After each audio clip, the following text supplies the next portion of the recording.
Muchos hablan de una potencial candidatura tuya, intendente de Rosario. ¿Tenés ganas de eso? Mirá, yo creo que también una de las cosas que la gente ha puesto sobre la mesa y ha puesto en valor y lo sigue haciendo y con cada vez más fuerza es que hay que terminar con los experimentos y las cosas nacidas de un repollo o de la noche a la mañana. Yo quiero ser muy responsable con declarar este tipo de cosas, porque no gobierna una sola persona. Siempre son equipos de gobierno, siempre son planes de gobierno los que se tienen que llevar adelante y siempre se hacen bajo la mirada, por lo menos a mi entender, de lo que es la eficiencia del Estado. Y creo que eso es lo que la gente no se va a bajar nunca de ahí. Y eso es lo que tiene de positivo, tal vez, el gobierno de Milei. Viene a plantear un escenario y unos modos de hacer política y construirla que son completamente distintos a lo que estábamos acostumbrados. No está mal. Por algo por algo la sociedad lo pidió. Y a nivel nacional, un presidente sin las estructuras tradicionales llega a ser elegido. Entonces viene a plantear un cambio de reglas de juego. Y hay que estar con esas reglas de juego que tienen que propender a la eficiencia del Estado, eso sin ningún lugar a dudas, y hay que ser responsables con los programas de gobierno. Saber que todo tiene un costo social, hay un costo político también, y tiene que haber una seriedad en la conformación de equipos que lleven adelante un gobierno para diseñar políticas lo más efectivas posibles. Políticas de higiene urbana, políticas de transporte, en un contexto de retracción de la ayuda que brindan los gobiernos nacionales, que lo vivimos hace muchos años, pero en este gobierno lo vivimos más, porque retiraron absolutamente todos los subsidios al transporte del interior, lo cual exige que la ciudad genere fondos propios y se administre de una manera lo más eficiente posible para poner cada vez más dinero en comprar unidades.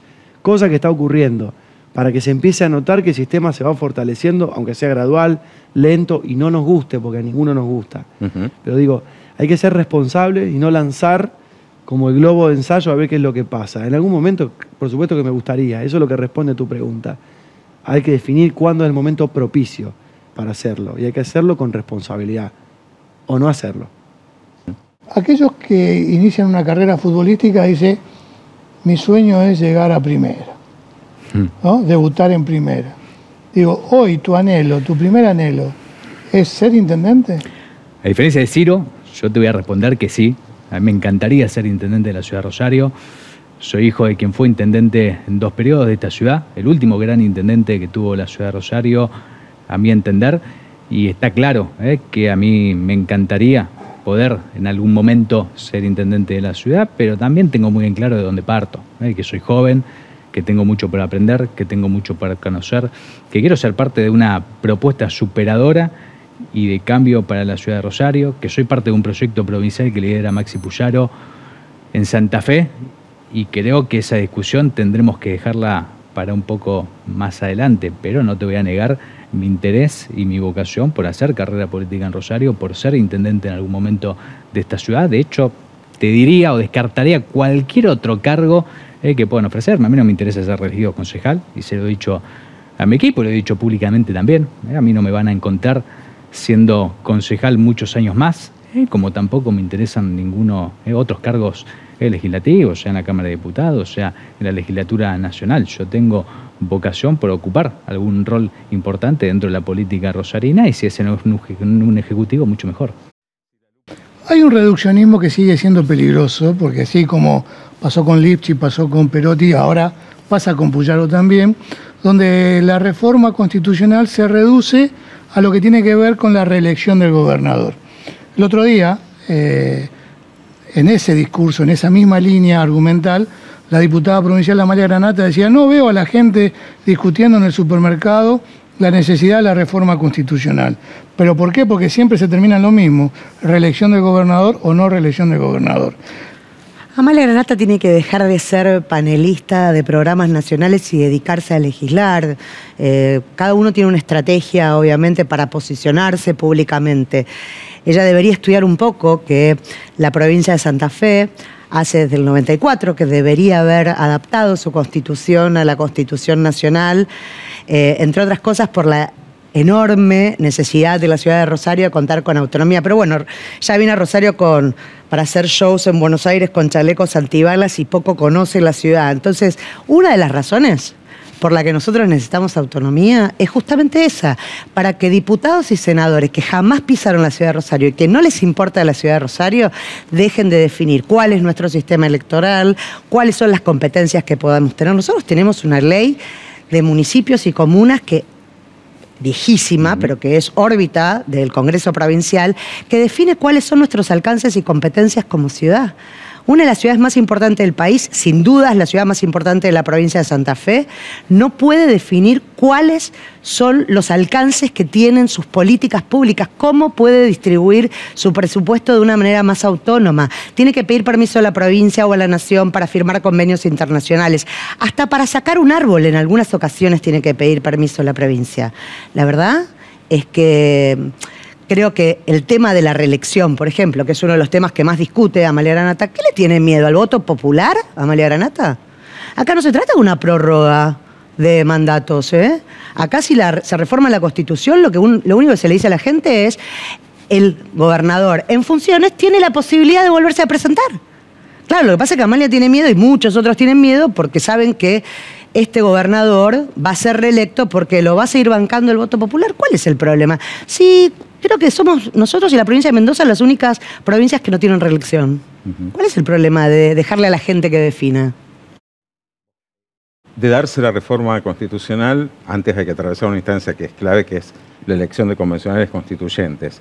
El gobierno de Maximiliano Puyaro, según distintas encuestas, goza de una alta valoración positiva. Sin embargo, la Libertad Avanza indudablemente va a nacionalizar esa compulsa electoral también. ¿Genera cierta preocupación que termine siendo un test, digamos, de quién está mejor posicionado hoy?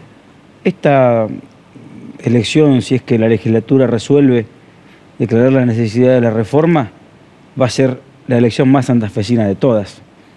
Porque vamos a ser los santafesinos decidiendo sobre cuál va a ser el estatuto que nos va a regir como provincia en los próximos 30, 40, 50 años. Por ende, es una elección de la provincia de Santa Fe, más que ninguna otra elección, porque, insisto, va a hablar de nosotros, sobre nosotros y para nosotros, los santafesinos y las santafesinas. Obviamente, en la campaña electoral, cada uno de los sectores, si es que se aprueba la convocatoria a reformar la Constitución, pondrá sobre la mesa, sobre los temas que estén a reformarse y a discutirse, cuál es su mirada respecto a qué queremos hacer con las instituciones de la provincia, con la ampliación de derechos y cómo vamos a hacer para poner a Santa Fe en la modernidad. Nuestra Constitución se hizo antes que el hombre llegue a la luna. Y nuestra Constitución, por ejemplo, no establece la obligatoriedad de la escuela secundaria, o establece un régimen muy injusto y muy privilegiado de fueros que queremos ir a discutir nosotros a la Constituyente. Son cuestiones que, obviamente, hace 60 años atrás, cuando se pensaron, no estaban en el radar, pero hoy sí. Y la provincia está mucho más adelante que su Constitución. Eso es lo que vamos a ir a discutir. ¿Cómo hacemos que ese entramado institucional que establece la Constitución nos sirva como un andamio para que siga creciendo la provincia y no como un corset para que no se puedan hacer transformaciones tan necesarias como, por ejemplo, eliminar algunos privilegios como el de los fueros parlamentarios, tal como están hoy pensados y estatuidos en la provincia? Este proceso de reforma, lo que viene, ¿qué puntos no debe soslayar? Bueno, cuando uno decide hacer una reforma constitucional puede decir, estamos a libro cerrado con un texto en el cual los convencionales digan que sí o que no, o lo hacemos de la manera como va a ocurrir, abierta, amplia, transparente, casi te diría asamblearia, es nuestra expectativa, porque lo que nosotros votamos el jueves es la necesidad de reforma y la apertura, es decir, la posibilidad de cambiar más de 50 artículos vigentes y una treintena de temas nuevos, porque recordemos que esta Constitución es del año 62. Yo lo digo mucho para ubicarnos en cómo es la norma que da piso institucional a Santa Fe.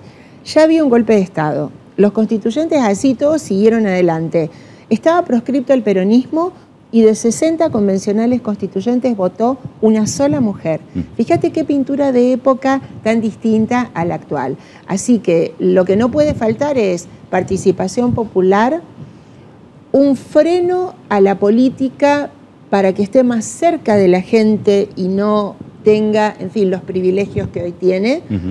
te diría un fuerte capítulo de la justicia que tiene que ver con que no haya impunidad y con que haya mayor seguridad.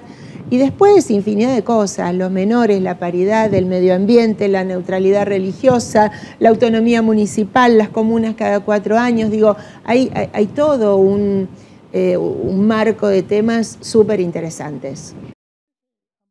A un año la Nación parece que sigue sin escuchar a Santa Fe. ¿Cómo lo están evaluando ustedes? Y la relación con el gobierno nacional tuvo altibajos, ¿no? Hubo momentos tensos, por lo menos en nuestra área en producción. Si ustedes recordarán, arrancamos con la pretensión de la ley ómnibus, traía retenciones para la industria que no tenían a las exportaciones y aumento en las exportaciones al campo. Así arrancamos. Podría decir que el gobierno escuchó que eso iba a ser realmente un error y Santa Fe tuvo una voz protagonista. Nuestro gobernador fue uno de los que primero también salió a marcar esto al gobierno, luego Córdoba y Entre Ríos también lo hicieron. Después tuvimos también un recorte de fondos importantes, ¿no? en lo educativo, en la salud. Tuvimos un recorte de unos fondos al transporte que nosotros también reclamamos, no porque nos correspondan subsidios, sino que siguen siendo impuestos que paga cada persona, en este caso de Santa Fe, que carga combustible. Ese impuesto va al gobierno nacional y ahora no vuelve. Bueno, pero yo también, para ser justos, 2 cosas. Primero, cada audiencia que hemos solicitado al gobierno nacional se nos la concedió, siempre. Nuestro ministerio, te diría, casi una vez por semana, cada 15 días, en audiencias en Buenos Aires se nos ha concedido muchas soluciones de la diaria que a veces empresas, pymes tienen y se fueron resolviendo. Algunas hemos concretado con éxito, líneas de crédito, por ejemplo, importante con el Banco Nación y el Banco Vice. Eso antes no se venía realizando. Bueno, le pedimos que saquen las retenciones a la lechería, que la dejen en 0, finalmente eso sucedió. Al Banco Central le dijimos que no cobre esa sobretasa a aquellos productores que tenían acopiado cereal, finalmente accedieron. Otras cosas nos han quedado pendientes, por ejemplo, no hemos podido concretar una ley de biocombustible importante para Santa Fe, no obtenemos las rutas que le hemos pedido que nos cedan. Yo creo que ese es, te diría, el mayor...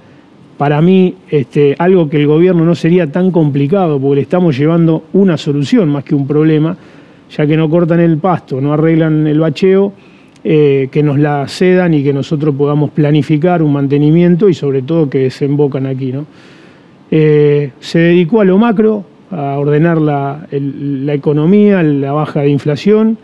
Creo que en algunos los hemos acompañado. Nosotros aquí hemos también equilibrado las cuentas de la provincia, hemos hecho recortes también en la política incluso. La diferencia es que nosotros apostamos a las áreas que dije, invertimos, nunca cortamos la obra pública y creemos que hay que acompañar a la producción para salir adelante. El gobierno solo parece centrarse en las variables económicas. Unidos genera expectativa, no solamente en los tratamientos legislativos de proyectos tan importantes como las distintas reformas, sino que ahora también genera expectativa en cuanto a ese armado de la lista de convencionales, es decir, bueno, ¿encontrarán todos los partidos de Unidos ese punto de convergencia y no se romperá, no habrá discusiones? Hay una expectativa ahí, no solamente de los partidos opositores, sino también de los periodistas, ¿no? Va a ser así porque primero que llegamos hasta acá y yo ya digo que hoy ustedes tuvieron a Clara, pero yo digo que hoy ya nosotros no nos miramos por los partidos políticos. Si bien cada uno de nosotros es parte de un partido y yo además soy presidenta de un partido, entonces tengo que como defender los valores y las razones por las cuales soy del PRO, pero también digo que cuando uno está en la gestión pública ya no estamos pensando si ese funcionario es de un partido o de otro partido. Generamos algo que es muy lindo, que es grupo, y entender que nosotros tenemos un programa de gobierno al que tenemos que defender, ¿no? Y que es por el que trabajamos. Yo creo que perderíamos mucho si nosotros nos corremos de esto que es gobernar la provincia para pensar en cuestiones ideológicas o en puntos ideológicos que podrían separarnos, ¿no? Yo creo que no es momento para eso, es momento para hacer y para gestionar.